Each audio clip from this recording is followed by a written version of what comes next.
Halo teman-teman, perkenalkan nama saya Teresia Wulandari dari Pendidikan IPS 2019B Universitas Negeri Surabaya. Jadi pada pertemuan kali ini saya akan menampilkan tentang keterampilan bertanya. Selamat menyaksikan. Setelah Ibu menjelaskan materi mengenai masuknya agama Islam ke Indonesia, tiba saatnya kini Ibu akan memberikan pertanyaan kepada kalian. Nah, ketika Ibu memberikan pertanyaan nanti, kalian yang bisa langsung mengangkat tangan ya. Ya, Bu. Bagaimana? Sudah siap? Siap. Oke, untuk pertanyaan yang pertama, dari yang sudah kita pelajari tadi, ada 3 teori masuknya agama Islam ke Indonesia. Ada yang bisa? Silahkan disebutkan. Silahkan angkat tangan. Saya, Bu. Ya, Revando. Yang ada 3. Yang pertama teori Gujarat, yang kedua teori Arab atau Mekah, yang ketiga teori Persia. Ya, sudah benar ya anak-anak. Jadi teori masuknya agama Islam ke Indonesia itu ada 3 teori. Yang pertama ada teori Gujarat yang meyakini bahwa agama Islam memasuki Indonesia pada abad ke-13. Kemudian ada teori Arab atau Mekah yang meyakini bahwa agama Islam memasuki Indonesia pada abad ke-7. Dan juga ada teori Persia yang menyatakan bahwa agama Islam memasuki Indonesia pada abad ke-13. Seperti itu, bisa dipahami? Bisa. Oke, kita lanjut yang nomor 2. Yang ini mengenai jalur masuknya agama Islam ke Indonesia. Salah satu jalurnya adalah melalui kesenian. Ada yang bisa menjelaskan jalur kesenian? Saya, Bu. Ya, Rafa. Jalur kesenian itu seperti dengan memasukkan unsur-unsur agama Islam ke dalam kesenian lokal yang sudah ada, Bu. Ya, benar sekali. Jadi jalur kesenian itu dengan cara memasukkan unsur-unsur agama Islam ke dalam kebudayaan lokal yang ada di Indonesia. Contohnya dengan media wayang ya. Jadi cerita-cerita di dalam wayang itu dimasuki unsur-unsur agama Islam seperti itu. Bisa dipahami? Bisa. Oke, yang selanjutnya nomor 3. Bagaimana cara penyebaran agama Islam yang pada mulanya hanya di wilayah pesisir lalu bisa menyebar ke seluruh kawasan Nusantara? Bagaimana? Ada yang bisa? Tidak ada yang mau angkat tangan? Oke, Ibu tunjuk ya. Ya. Raihan. Melalui pesantren yang didirikan oleh para wali, Bu. Jadi setelah lulus mereka menyebarkan agama Islam di daerahnya. Ya, benar sekali. Jadi pesantren-pesantren yang dulu itu seperti yang didirikan oleh tokoh-tokoh Wali Songo yang sudah kita pelajari pada sebelumnya tadi, itu para tokoh Wali Songo ini mendirikan pesantren yang mana santri-santrinya itu berasal dari seluruh kawasan Nusantara. Jadi setelah mereka mendapatkan ilmu, mereka akan pulang kembali ke daerahnya kemudian menyebarkan agama Islam di daerah tersebut. Seperti itu, bisa dipahami? Bisa. Oke, yang selanjutnya nomor 4 ya.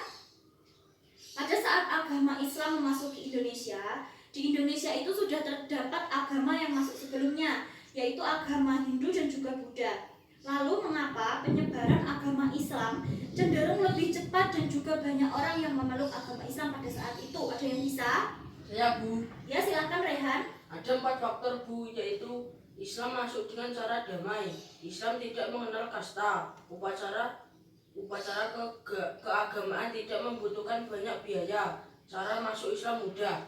Ya, jadi 4 faktor itu ya yang melatar belakangi mengapa Islam mengalami perkembangan yang sangat cepat pada saat itu. Jadi Islam disebarkan dengan cara yang damai. Kemudian cara memasuki Islam itu mudah dengan mengucapkan kalimat syahadat. Kemudian Islam tidak mengenal kasta karena di dalam agama Islam semua manusia memiliki kedudukan yang sama di mata Allah. Seperti itu, bisa dipahami? Bisa.